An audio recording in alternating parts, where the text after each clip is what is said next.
இந்த பதிவில் கன்னி ராசி அன்பர்களுக்கு செவ்வாய் பெயர்ச்சி பலன்கள் காண்போம்.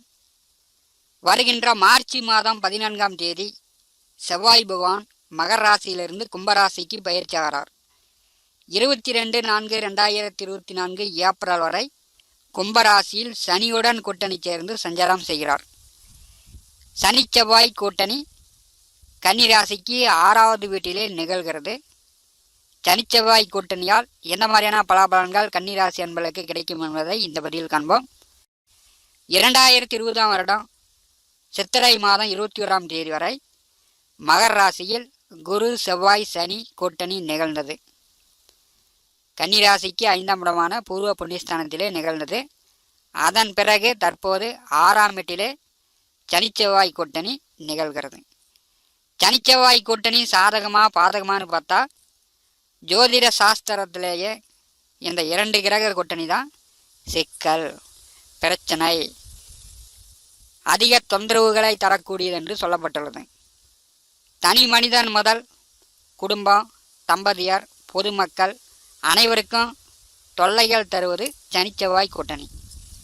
விபத்து, துர்மரணம், சண்டை சச்சரவுகளை ஏற்படுத்துவது, கை கால் மூட்டு எலும்பு பல்வலியை ஏற்படுத்துவது, கணவன் மனைவிக்குள் பிரிவை ஏற்படுத்துவது, உடன் பிறந்தவர்கள் ஒற்றுமையை சீர்குலைப்பது, நிலபுல சொத்து தகராறு, சட்டுன்னு முடிகிற காரியத்தை காலங்காலமாக இழுப்புறியாக தீராமல் இழுத்தடிப்பது சனிச்செவ்வாய் கூட்டணி. சனிச்செவ்வாய் கூட்டணி சுய ஜாதகத்தில் இருந்தாலும் சரி, கோச்சாரத்தில் வந்தாலும் சரி, தனி நபர் முதல் பொதுமக்கள் வரை எல்லோருக்குமே ஒரு குழப்பம், தொல்லை தரக்கூடிய விஷயங்களாக இருக்கும். இந்த வருடம் காற்று ராசியில் சனிச்செவ்வாய் கூட்டணி சேரும்போது பெரும் காற்று, சூறாவளி, விஷ வாயுக்களால் தொந்தரவு வரும். அரசு மாநாடு, பெருங்கோட்டம் கூடக்கூடிய இடம் கொஞ்சம் கவனமாக இருக்கணும். கோயில் திருவிழாவில் அக்கினி கொண்ட இறங்குபவர்கள் கவனமாக இருக்கணும். 2 வீலர் முதல் விமானம் வரை போக்குவரத்தில் கவனமாக இருக்கணும். கன்னி ராசிக்கு 6வது வீட்டிலே செவ்வாய் பகவான் சஞ்சாரம் செய்யும் பொழுது லட்சுமி கடாட்சம். ஏற்கனவே சனி பகவான் ஆட்சி பலத்துடன் 6ஆம் வீட்டிலே லட்சுமி கடாட்சத்துடன் சஞ்சாரம் செய்து கொண்டிருக்கிறார். 3க்கும் 8ஆம் வீட்டிற்கும் அதிபதியானவர் 6ஆம் வீட்டிலே சஞ்சாரம் செய்யும் பொழுது கன்னி ராசி அன்பர்களுக்கு வெற்றி மேல் வெற்றி கிடைக்கப் போகிறது. பகை நீங்கும், எதிரிகள் தொல்லை அகலும், நோய் நொடி தொந்தரவுகள் இருந்தால் அதெல்லாம் நீங்கும். கன்னி ராசி அன்பர்களுக்கு பகை ஒடுங்கும், நோய் அகலும். பூர்வீக சொத்துக்கள் வழியாக கோர்ட்டு கேஸு, வில்லங்க வழக்குகள் இருந்தால் அதெல்லாம் தீர்வதற்கான வாய்ப்புகள் உண்டு.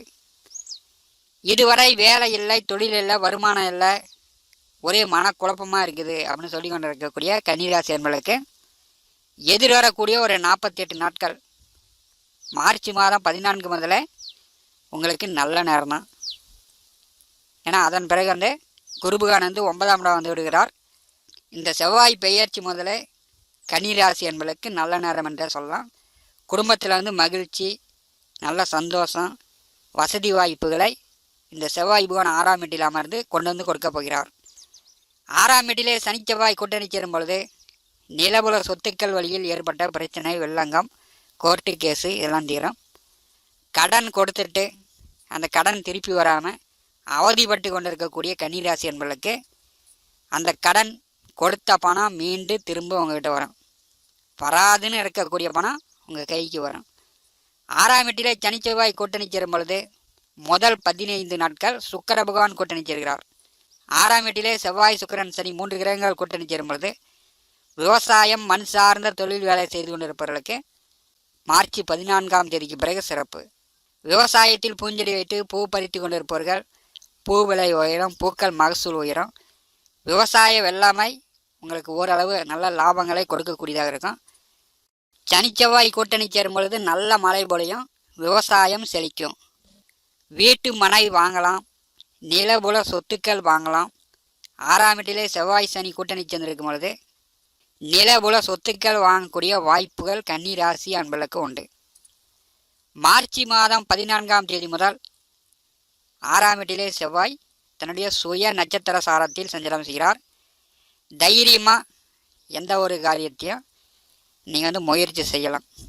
தைரியமாக உங்களுக்கு வந்து வெற்றி வாய்ப்புகளை கொடுக்க காத்து கொண்டிருக்கிறது. 8ஆம் வீட்டின் அதிபதி 6ஆம் வீட்டில் சஞ்சாரம் செய்யும் பொழுது உடல் ஆரோக்கியம் கம்பீரமாக இருக்கும். நோய் நொடி எதிர்மறையான சிந்தனைகள் உங்கள் மனதை விட்டு அகலும். ஒரு குழப்பமான சூழ்நிலை இருந்துச்சு, அந்த குழப்பமான மனநிலை கன்னிராசி என்பதற்கு அகல்கிறது. செவ்வாயினுடைய 8ஆம் பார்வை கன்னிராசியின் மேல் விழுகிறது. கன்னிராசியில் கேது பகவான் அமர்ந்திருக்கிறார். இந்த ஒரே குழப்பமாக இருந்துச்சு, எதுவுமே தெளிவில்லாத இருந்துச்சு. அந்த சூழ்நிலை கன்னிராசி என்பதற்கு மார்ச் மாதம் 14ஆம் தேதியிலிருந்து நிவர்த்தி அடையும். ஜென்ம ராசியை செவ்வாய் பகவான் பரி செய்யும் பொழுது உடல் ஆரோக்கியம் மேம்படும். தைரியம் வீரியமாக செயல்படுவீங்க. செவ்வாய் சனி நேர் 7ஆம் பார்வை விரயஸ்தானமான 12வது வீட்டில் விழுகிறது. தலை பாரம் குறையும். தலைவலியாக இருந்துச்சு, தலை பாரம் குறையும். விரய செலவுகள், தேவையில்லாத செலவுகள் கன்னிராசி என்பதற்கு குறையும். விவசாயம் செய்து கொண்டிருப்பவர்களுக்கு வெள்ளாமை வந்து கை கொடுக்கும். விவசாயத்தில் லாபங்களை எதிர்பார்க்கலாம். உபய வருமானம், ஆடு மாடு கால்நடை கோழி உபய வருமானம் சிறப்பு. அரசு வேலை, அரசியலில் இருக்கக்கூடியவர்களுக்கு உயர் பதவி, கூடுதல் சம்பளம். அரசு வேலை எதிர்பார்த்து கொண்டிருப்பவர்களுக்கு அரசு வேலை கிடைப்பதற்கான வாய்ப்புகள் கன்னிராசி என்பதற்கு உண்டு. விரயத்தை செவ்வாய் பகவான் பரி செய்யும் பொழுது பெரும்பாலும் விரய செலவுகள், தண்ட செலவுகள் கன்னிராசி என்பதற்கு குறையும். செவ்வாய் பகவானுடைய 4ஆம் பார்வை 9ஆம் வீட்டின் மேல் விழுகிறது. தந்தை மகனுக்குள் நல்ல அந்நியம் மேம்படும். தந்தை சொத்துக்கள் வழியில் நல்ல ஆதரவு உண்டு. தந்தையாருக்கு உடல் ஆரோக்கியம் மேம்படும். தந்தை சொத்துக்களால் பிரச்சனைகள் இருக்கக்கூடியவர்கள், சிக்கல் இருக்கக்கூடியவர்கள் தீர்வதற்கான வாய்ப்புகள் உண்டு. தந்தை மகனுக்குள் நல்ல அந்நியோன்யம் மேம்படும். 9ஆம் வீட்டை செவ்வாய் பகவான் பாரி செய்யும் பொழுது தந்தை பேச்சுக்கு கட்டுப்படுங்க. தந்தையிடம் எதிர்த்து பேசாதீங்க. தந்தை மகனுக்குள் விதண்டாவாத பேச்சுகள் இல்லாமல் பார்த்து கொள்வது நல்லது. இந்த கால நேரத்தில் ராசிக்கும் 10ஆம் வீட்டிற்கும் அதிபதியான புதன் நேர் 7ஆம் வீட்டிலே நீச்ச நிலையில், அஸ்தங்க நிலையில் ராகு, சுக்கிரன், சூரியனுடன் கூட்டணி சேர்ந்து சஞ்சாரம் செய்கிறார். புத்திசாலித்தனமாக கன்னிராசி என்பவர்கள் நடந்து கொள்ள வேண்டும். நீங்கள் வந்து எந்த அளவுக்கு யோசிக்கிறீங்களோ, எந்த அளவு முன்னெச்சரிக்கையாக செயல்படுறீங்களோ அந்த அளவு உங்களுக்கு நல்ல நேரம் என்று சொல்லலாம். 7ஆம் வீட்டிலே நீச்ச நிலையில், அஸ்தங்க நிலையில் ராசிநாதன் சஞ்சாரம் செய்யும் பொழுது பெரும்பாலும் புத்திசாலித்தனமாக நடந்துக்கும் போது நண்பர்கள் வழியில் ஒத்தாசை உண்டு, உறவினர்கள் வழியில் ஒத்தாசை உண்டு. கணவன் மனைவிக்குள் நல்ல அந்நியம் பிரியம் அதிகரிக்கும். பிரிந்தவர்கள் ஒன்று சேரலாம். கன்னிராசி என்பவர்கள் புத்திசாலித்தனமாக நடந்துங்க. உங்கள் ராசிநாதன் நேர் 7ஆம் வீட்டிலே அஸ்தங்க நிலையில், நீச்ச நிலையில் மறைந்து சஞ்சாரம் செய்கிறார். தொழில் வேலையில் நீங்கள் வந்து முன்னேற்றம் அடையணும், அடுத்தபடிக்கு போகணும், நல்ல பணம் சம்பாதிக்கணும் அப்படின்னா நல்ல புத்திசாலித்தனமாக நடந்துக்கணும். சனிச்செவ்வாய் 6ஆம் வீட்டிலே சஞ்சாரம் செய்யும் பொழுது லட்சுமி கடாட்சம். மார்ச் மாதம் 14ஆம் தேதி முதல் கன்னி ராசி என்பவர்களுக்கு ஒரு நல்ல காலம் என்றே சொல்லலாம்.